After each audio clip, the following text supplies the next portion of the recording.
and what the role of that commission would be as distinguished from an independent counsel and what we're doing in Congress.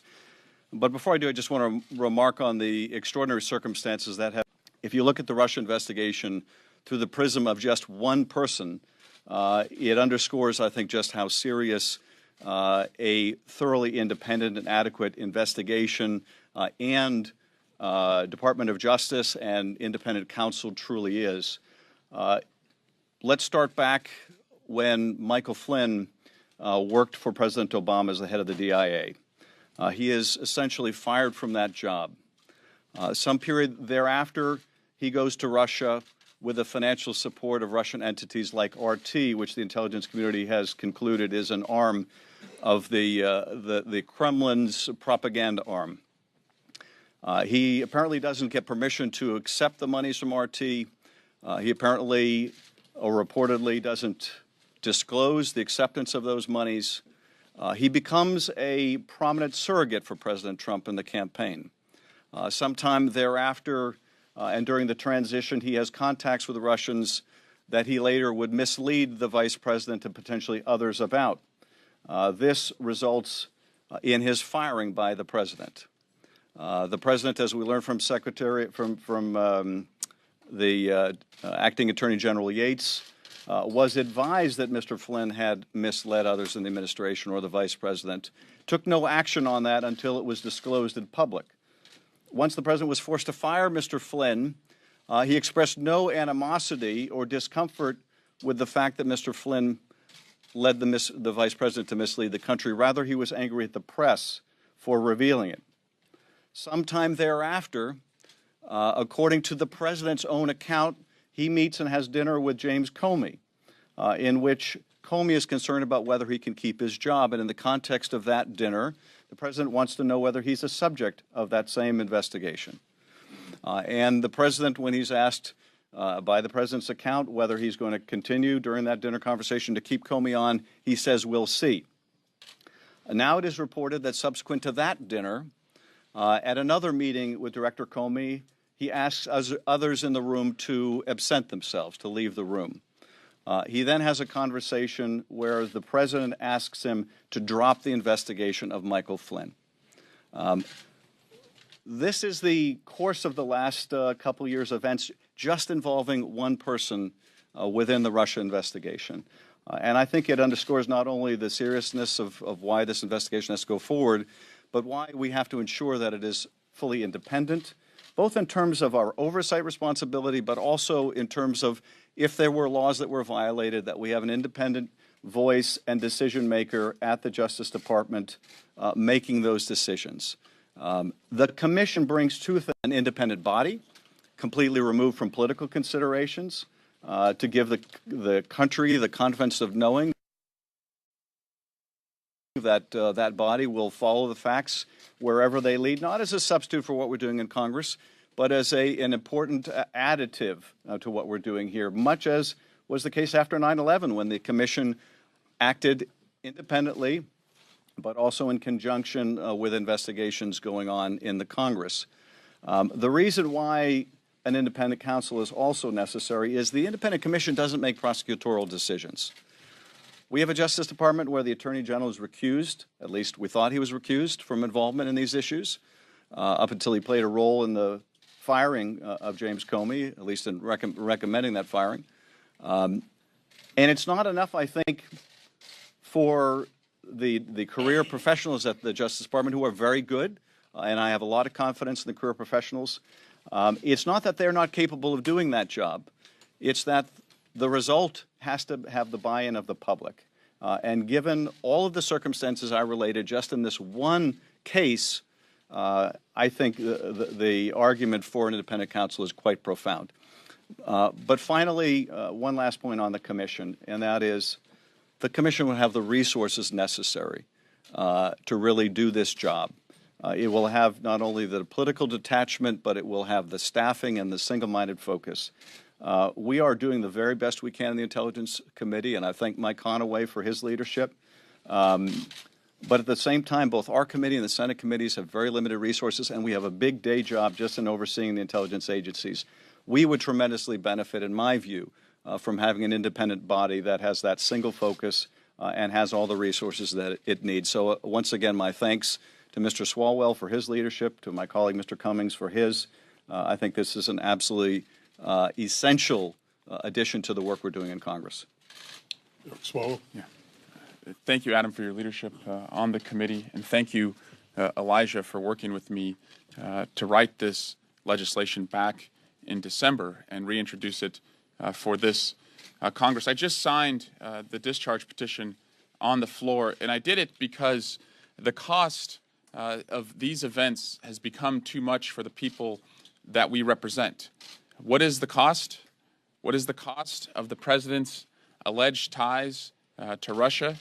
What is the cost of the president's alleged obstruction into the investigations that are taking place?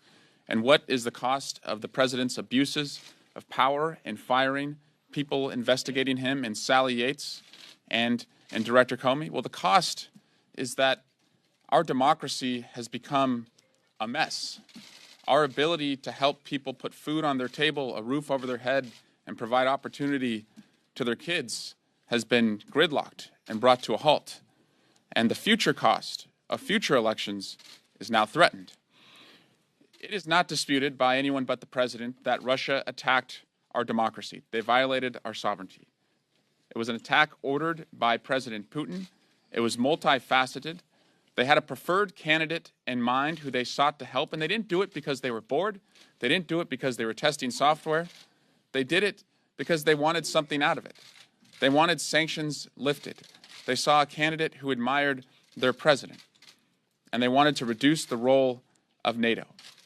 Now, what does this mean to all of us? The campaign that they ran was quite complicated, but understanding what it means to everyday Americans is not complicated at all.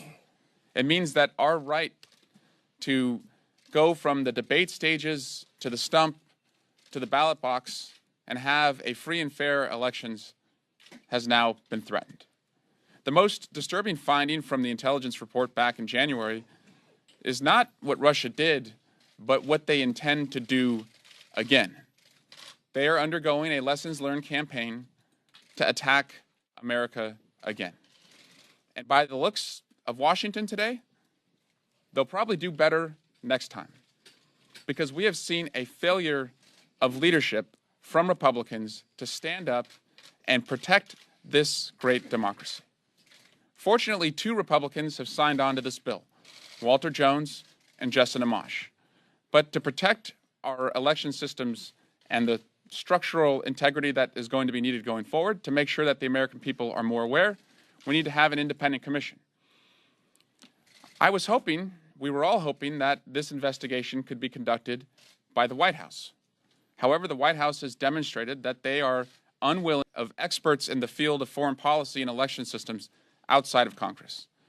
A commission would also be helpful in depoliticizing what has been occurring here in Washington, declassifying to the extent possible the facts behind the intelligence community's findings, and debunking a lot of the myths that the president has put out there. Today is a courage call for our Republican colleagues. Can they, as we have done with past attacks against our country, can they put party aside, put our country first, and unite with Democrats to say that never again will we tolerate an attack like this? And with that, I'll introduce my colleague from Washington, Pramila Jayapal. Thank you so much, Chairman Crowley, and thank you, Representatives Cummings, Schiff, and Swalwell for your incredible leadership.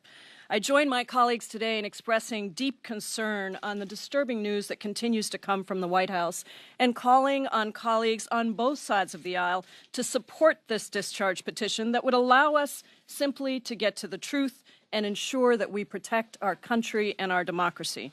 The latest information to emerge that President Trump actually asked James Comey to close the Michael Flynn investigation is a new low if it is true.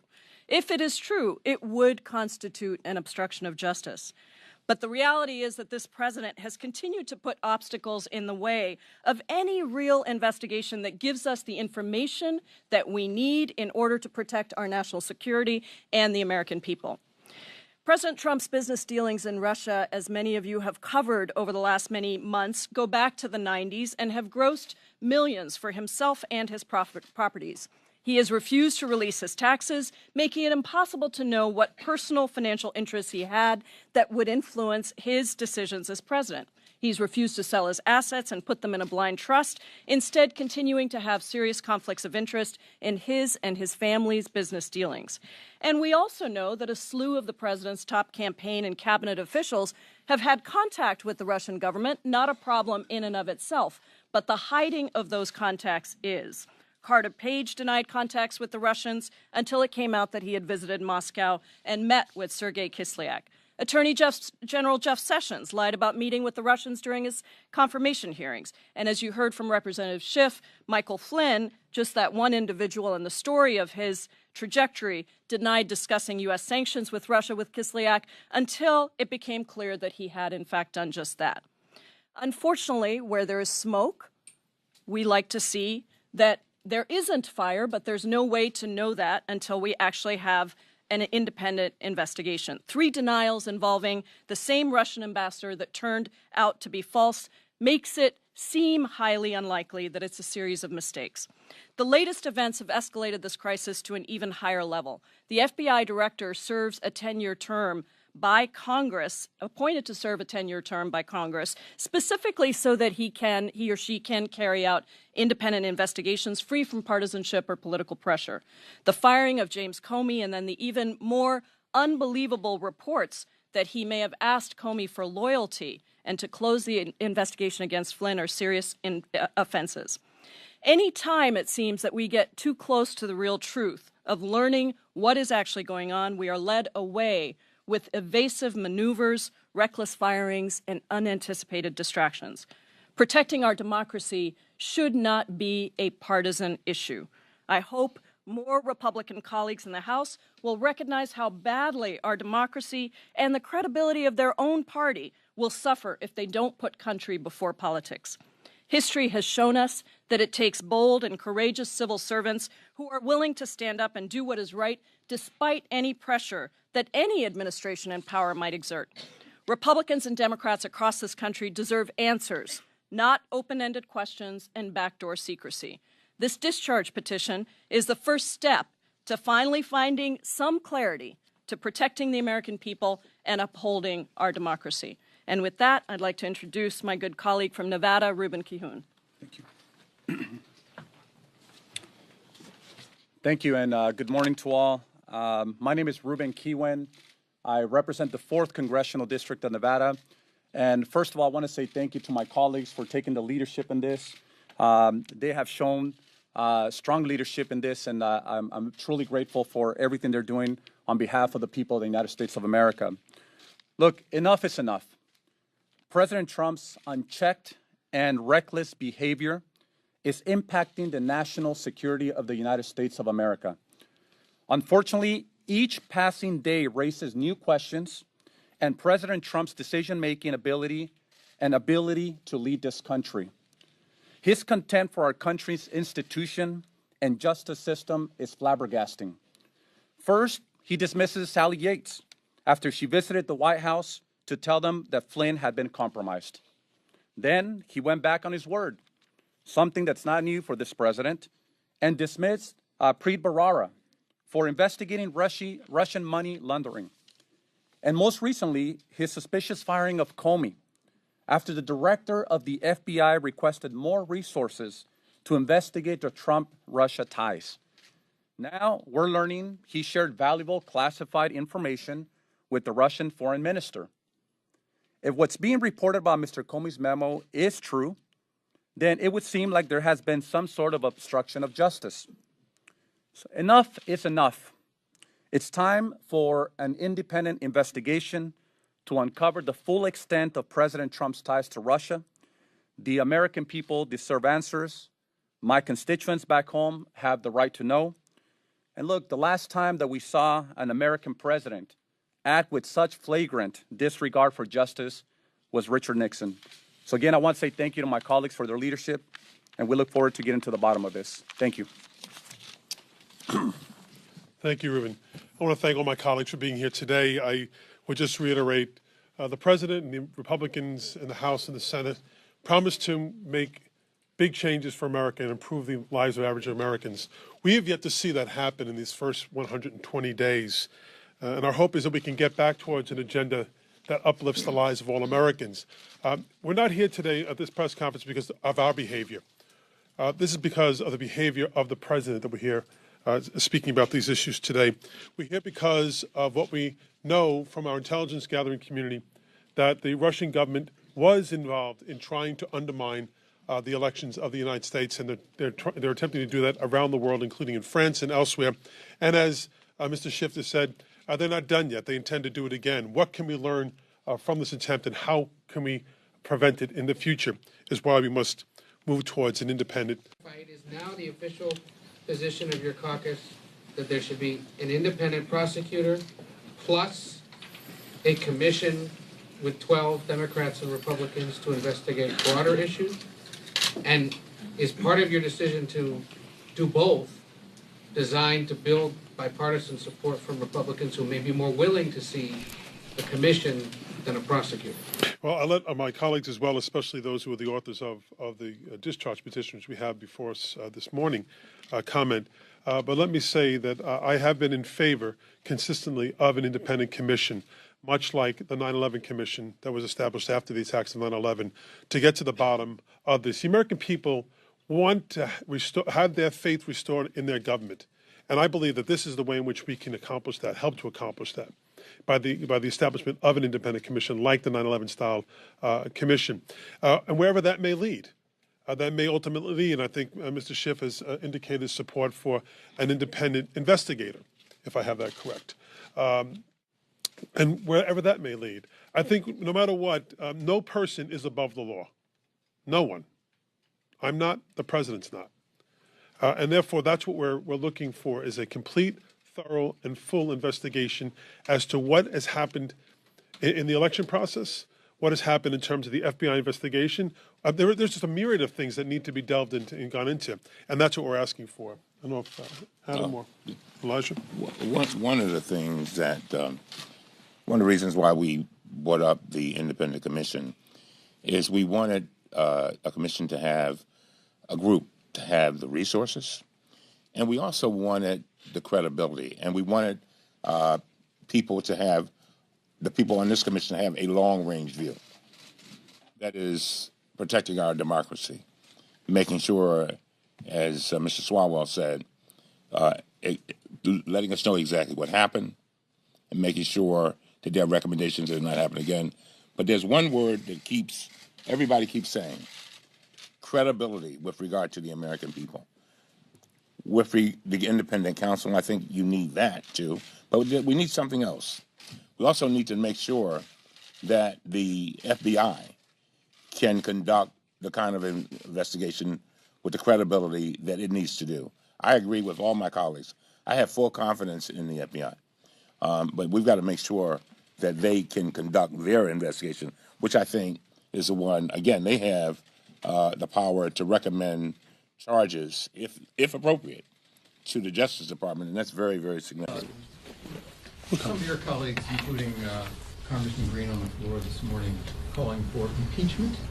What's the Democratic leadership view on that? And Mr. Cummings, if I could follow up with you after that, please. Republicans are saying that if James Comey had this memo, why did he keep it a secret? And that itself bears looking into. I wonder if you could respond to that, please. I'm not afraid of the I word. It's independent. Independent commission, independent investigator. That's what I support. That's also the general consensus of our Democratic leadership. And members can come to their own conclusions, and we don't pretend to stand here and speak on behalf of every single individual member of our caucus. But what I would suggest is that there needs to be a full investigation first. We need to get to the facts and let the facts lead where they may. Whatever that end result will be, first establish the facts. Yeah, let me say this. With regard to impeachment, I agree with the chairman. We have to have the mechanisms to gather the facts. and they have to be credible, and they have to be robust, they have to be transparent. And so what we're talking about is gathering the facts. But there's something missing here that is very unusual, and I'm sure the lawyers up here will tell you. Normally, when there is an investigation, you don't have the subject of the investigation talking negatively about the investigator or doing anything. Give a possible appearance of trying to sway anybody. What usually happens, and I've represented a lot of clients, is with the authorities. We're going to cooperate. We may say something like, the person's not guilty or something of that nature. But here, what we've had is this constant drumbeat of negative comments and tweets coming out of the White House. What I've said over and over again is I would appreciate it, and I think the FBI and others would appreciate it, if the president would let our justice system do what it is constructed to do. I think the other things, basically, they do not help. And so, with regard to Comey, and that is not unusual. A lot of times, people will create a paper trail for themselves because they don't know what's coming down the pipe. I've actually advised clients to make paper trails so that they would have their own individual notes. And so now it appears that things are coming to issue. He can then go back to these notes, and we still need to make sure that they are contemporaneous, by the way. But if he made after his meeting and, maybe told others and they saw him or whatever, that is very, very significant. And so if all of this had never come up, these notes may have been totally irrelevant. But again, I guess, and I can't speak for Comey, but clearly I think he's just trying to say this is what happened. The president said something else different happened, and he's just trying to present the best evidence he has in his possession. Just wanted to add on to my colleague. I think we'll have Director Comey come back to the Congress in fairly short order to testify before one committee or another, and I think he should with all dispatch. And obviously, the best evidence of what took place with